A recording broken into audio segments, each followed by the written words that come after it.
ایسے مریض جنہیں پیشاب آتا ہے لیکن جلن کے ساتھ آتا ہے، تکلیف آتی ہے، چبھن ہوتی ہے پیشاب کے دوران، تو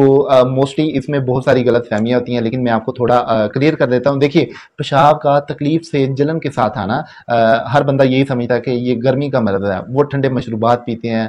ٹھنڈے شربت، ٹھنڈی غذا، ٹھنڈی دوا کا استعمال کرتے ہیں، اور بلنگو وغیرہ بہت مشہور ہے، یہ چیزیں کھاتے پیتے ہیں، جس سے میں بھی کہ وقتی طور پہ پیشاب کی جو سڑکن ہے، جلن ہے، یہ تھوڑی کم ہو جائے، لیکن غذا کو چھوڑیں گے اسی طرح پھر یہ دوبارہ کنڈیشن جو ہے وہ بڑھے گا پہلے سے۔ اس کے علاج میں سب سے بڑی غلط فہمی یہ ہوتی ہے کہ یہ مرض خشکی کا ہوتا ہے، تیزابیت کا ہوتا ہے، معدے کی خرابی کا ہوتا ہے، گیس کا پرابلم ہوتا ہے، باڈی میں ایسیڈیٹی کی بہت زیادہ زیادتی ہوتی ہے۔ جب معدے میں، اسٹومک میں ایسیڈیٹی، تیزابیت زیادہ ہوگی،